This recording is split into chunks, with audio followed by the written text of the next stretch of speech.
I'm Chance. And I'm Sarah Catherine. And this is Conservation Connection, presented by Last Chance Endeavors. We are a husband and wife team running a wildlife education nonprofit. It's focused on connecting students to their environment. Each week, here on Conservation Connection, we do just that, introducing you to the groundbreaking science and conservation work that's happening every day across the globe. We talk to professionals in the world of conservation science and wildlife management, and we ask them about their career, their current projects, their wild and crazy stories from the field, and everything in between. This episode is a collaboration with EarthX here in Dallas, Texas. EarthX is the largest Earth Day celebration in the world, and it brings in speakers from every corner of the environmental arena. Listen in to hear the stories of today's environmental titans, covering everything from environmental law, ocean health, renewable energy, clean transportation, and so much more. Let's get to the show. You want me to start? Oh, this is so new. Okay. All right, everybody. Today we are here on Conservation Connection, and we're here at the EarthX conference in Dallas. Joined today by Don Hartsell. He wears many hats, so I think I will let him introduce himself and what he does. Well, thank you, and it's a pleasure to be here. And first of all, EarthX is a program that connects us all. And I'm Don Hartsell. I am the commissioner of the World Air League, and the World Air League is currently putting together and organizing the historic first race of airships to circle our planet. We're going to start on the Greenwich Prime Meridian in London, in front of the atomic clock where all time on Earth is synchronized. And from there, we're going to completely travel the globe. More than 30,000 miles are going to be a part of this race. And we will conclude this race by crossing the French Prime Meridian and landing in the Gardens Versailles Palace. In between, we're going to go to places like Berlin. We have the flyover rights of the Roman Colosseum. We have the landing rights at the Great Pyramids. We have the flyover rights of the Taj Mahal, the Twin Towers of Malaysia, Halong Bay. We're going to go to the Arctic and land in Anchorage. We will come down the coast of North America all the way to San Francisco, Moffett Field, which is where historically the United States Navy had its airship fleet operating. From there, it's here to Texas. And from Texas, we go on to New York, and then the Portuguese Navy. I am meeting with Admiral Meia, the Commander-in-Chief of the Portuguese Armed Services, and I told him that we were going to organize the first historic circumnavigation by airships. And he says, how can we help? So the Portuguese Navy is donating to assist us on crossing the Atlantic Ocean 2 frigates of the Vasco da Gama class that have helicopter decks.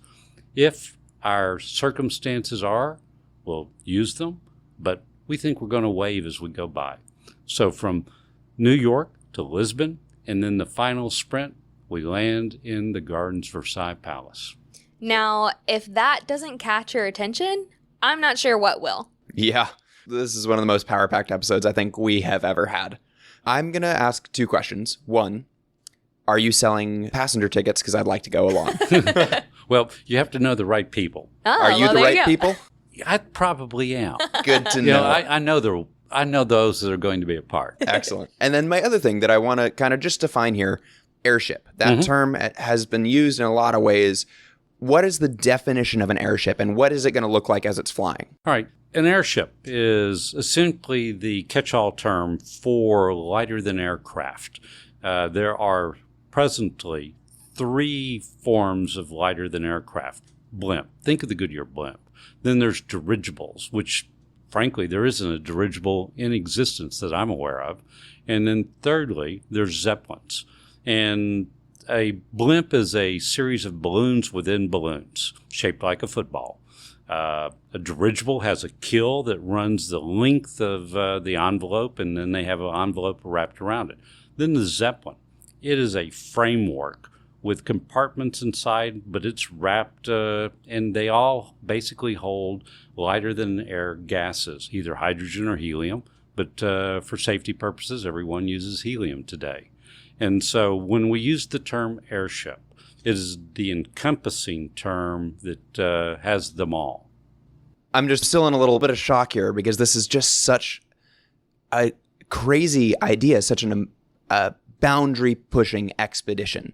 Where did you get this idea from, and what made you say, I want to circumnavigate the globe in a lighter-than-air craft? Well, it goes back to us celebrating ourselves, and that is the American Bicentennial of 1976, the United States 200th birthday, is the formative element that made this race come to my mind, and it more or less kept itself alive as a daydream for almost 30 years.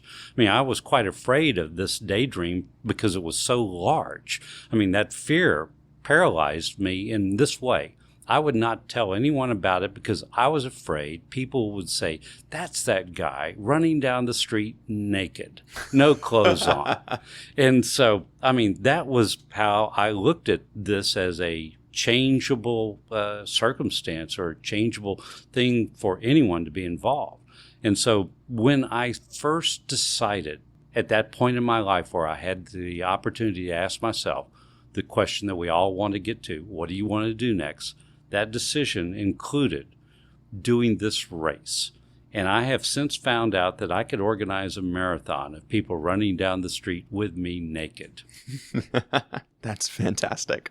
I have so many questions. I think the first one I want to ask is, what were you like as a kid? Were you fascinated by aircrafts, or were you headed in a completely different path? No, as a child, I'm a Sputnik baby. And as a consequence, I have what you would describe as the fear of Russian education, meaning my science was good, my math was good, my technology was good. And I, as a kid, was a voracious consumer and reader of every issue of popular science. Then I became an accountant. And so what I found out is that with the skill sets that I had and my interest, that I was probably not bad. In fact, turned out to be pretty decent at developing technologies. And it was in that capacity that my professional career more or less blossomed and became what it is, that has allowed me to be at this point in my life today. And that is fulfilling a childhood dream. That's amazing. Congratulations on that.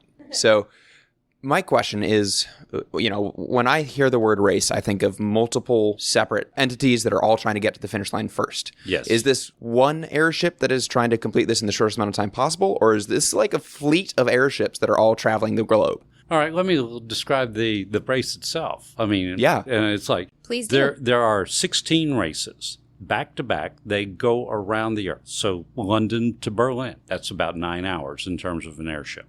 And then you have Berlin to Rome. And so there's about 30 to 35 airships in the world today. And we, with purpose, have designed this race route, the courses that are going to be involved, such that each and every one of those airships will have the opportunity to race, should they choose to do so. We're looking at this race as being the best of time, like the Tour de France or the Volvo Ocean Race, in an endeavor of the races being back-to-back and, in our instance, around the world.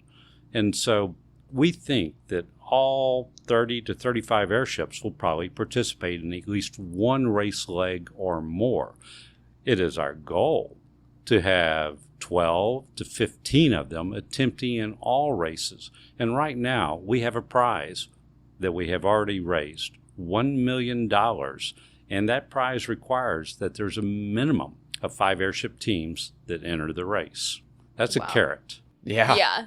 I mean, if I owned an airship and someone said, hey, I'm organizing the first circumnavigation race for airships, 100%, I'd be in on that. You don't own an airship and have someone come to you with this opportunity and say, no, I'm a pass. I'm good. Yes. Well, the thing is, the airship world is filled with people that their egos are as large as those ships. And they are generally pretty vivacious people. And so we're going to see them out there. We're going to see them. We're going to see these people show off for the world. Absolutely. You definitely will, I'm sure. So another question I want to ask is, so you've told us that for the World Sky Race, you have access to all of these incredible places. So the pyramids, you said, the Gardens of Versailles. What was the process of getting approval for all of these places? How did you get access to the right people to ask? How did you go about asking?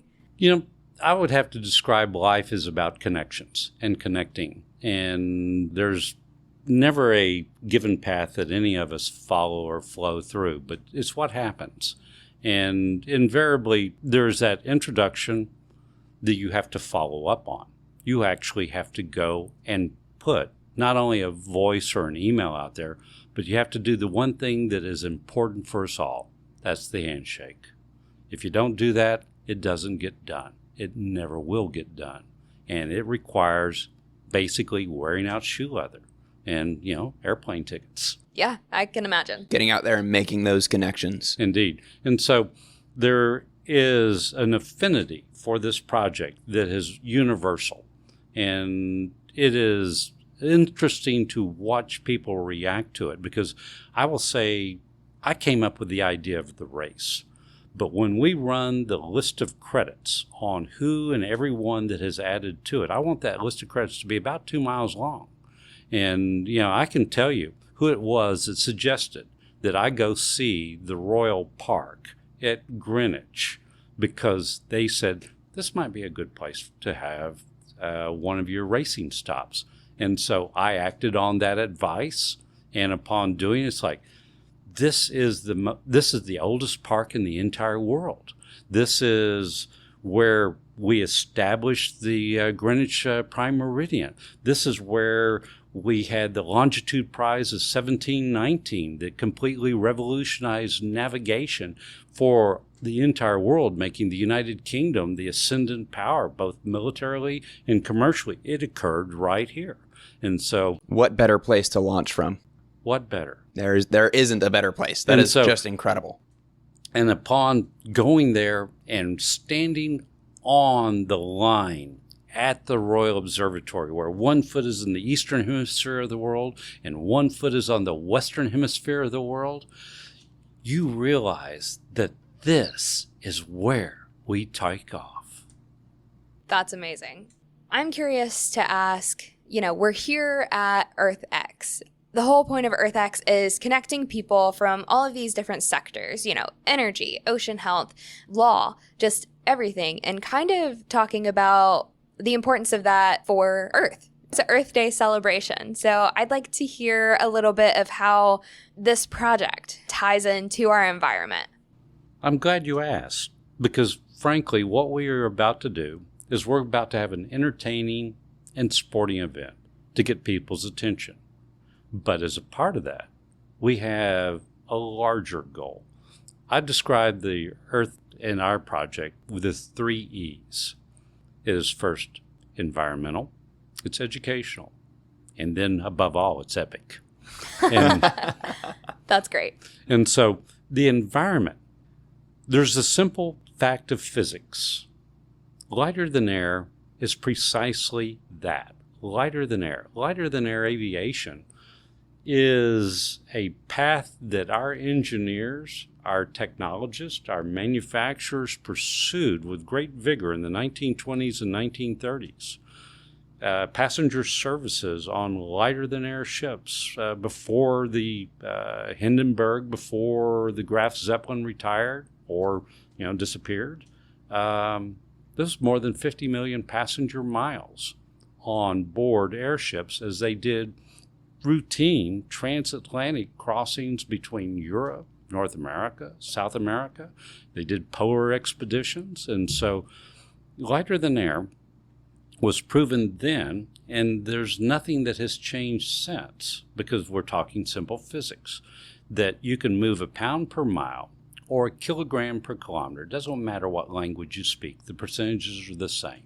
You save 75 to 80% of the fuel that you would if you were using an airplane. Airplanes, what they do is they take 90% of their energy just simply to get in the air, 10% to move forward. And so their entire energy envelope is consumed on just getting into the air. Whereas an airship is already in the air. It spends its energy simply going forward. And so that in itself is just sufficient justification, because not only are you saving that much fuel, you're also preventing that much pollution. It's the idea that, if you were to hold a 10-pound weight out in front of you and then walk forward, most of that energy is devoted to keeping that 10-pound weight straight out in front of you. Yes, it is. If you were to tie a balloon to your wrist that had 10 pounds of lift, so that effectively you were not exerting any effort to raise or lower your hand, and all of your effort was in moving forward, that's what lighter than aircraft does, right? It means that you're relying on the gases to lift you off the ground, and that's passive.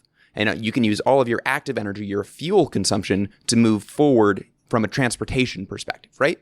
That's correct. And I think you described that very well. Thank you. Thank you very much. He does a good job of doing that. And I will say that in the future, because I think that is cogent in a way that even, the littlest of kids would understand, because it's intuitively correct. So thank you. And so now we've talked about one aspect of the environment. Yes. But wait, there's more. And what we have with the addition to our transportation grid by using airships is creating new opportunities. And those new opportunities are phenomenal. As our world gets larger and larger and our globalization is reaching out to the furthest points of the world, we're having to build things like roads, railroads, harbors, runways. Every government in the world is tasked with the budgets of what those cost. And there's 4 costs. The first cost is the eminent domain, the taking of the land, the getting the harbor, the water rights. The second cost, the construction. The third cost, which is greater than the first 2 combined, is the maintenance cost for this infrastructure, for this road, for this bridge, for this harbor. And then there's that 4th cost, the gouging out of that harbor to basically dredge it, to make it larger, the removal of that rainforest to connect the villages, the destruction of the tundra, the moving of valleys and waterways. And so the environmental cost is there. And then on top of that, there's yet another cost, the cultural cost. And that is where people live, roads disrupt their lives. They might make them better, but they do disrupt their lives, and they bring cultural change. And so we're looking at being able to expand global commerce without infrastructure. And when we look at the revolution of communications, our wireless phones, by which we all live and breathe today, what made them miraculous was the elimination of that last mile of copper. And what we're speaking of here is not only the elimination of that last mile of road, we're talking about the elimination of that last 1,000 miles of roads. And so where we are in moving forward is we're looking at a revolutionary change to movement of goods by means of airships and letting them do the heavy lifting and being able to do it without the destructive intervening costs. Now, when you look at where this takes us, it takes us into the future by having examined the past. So we have to step back to move forward. That's incredible. And I absolutely agree. Today, we were actually interviewing someone earlier, and again, we heard on the podcast, you have to consider what's happened in the past, and you have to look back at that. You can't just think, okay, we're right here, and these are the problems we're having right now. You have to compare those to how it was in the past and think forward to the future as well. When you look at, let's say, the technology of airships, back in the day, when these were the supreme rulers of the sky, essentially, the technology that was involved, we would look at today as relatively primitive. I mean, first of all, the forecast for weather was done by telegraph and by spotters. We have satellites and GPS.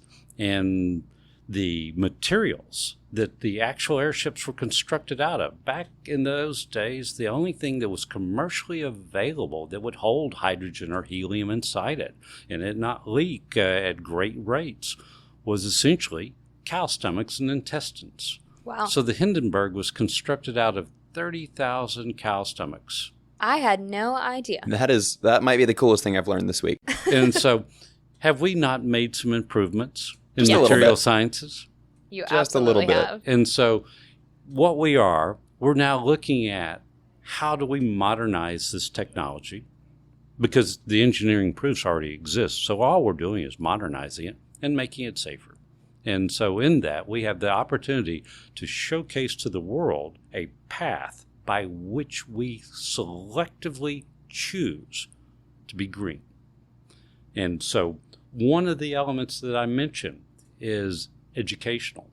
We will be able to provide for the 59 million teachers in the world the internet lesson plans. They can go and download the daily lesson plans, and if they choose to use this as their means of organizing their classroom, they will be able to walk into their classroom and not be just a good teacher. They'll be able to be inspiring teachers. Start out the classroom discussion with, where are the airships today? And with that, they either get to talk about geography, history, culture, math, science, the environment. In so doing, the entire world's next generation are getting to learn the same lesson plans, the same educational experience by which they will be bonded for the rest of their lives. For the first time when they're meeting, when they're 29 or 17 or 84, and they had this as their common shared experience, the dividends from that will be for the decades and longer. And what we have is the opportunity is, as a part of that educational broadening where they're choosing their life missions and we're a part of it, they're going to get to go home to their parents every night and say, why aren't we doing this? And there is how we change the path of humanity. I love it. Yeah. I love everything about it. I cannot wait to see what happens with this. If I wanted to, or anybody listening wanted to learn more and keep up to date with what's happening with this race, where would we go to find that information? I invite you to look at worldskyrace.com, world like in the globe, sky like the air, race like a very fierce competition. Love it. We'll put a link to that in our show notes. So if you guys are listening, scroll down, check out those notes. You'll be able to click on that link and get some more information. Yep. Thank you for being on the show today. Thank you. Thanks for listening to this episode of Conservation Connection. If you enjoyed our podcast, go ahead and subscribe to make sure you catch every episode that we post. We would love to hear from you. So if you want to reach out, go to our website, lastchanceendeavors.com/contact, and shoot us an email. We love questions from our listeners, so if you heard something that you want to know more about, be sure to let us know. We'll post bonus content that addresses your questions and gives you a little more information. A big thanks to EarthX for hosting us, and a big thanks to you for listening. Don't forget to tune in next week.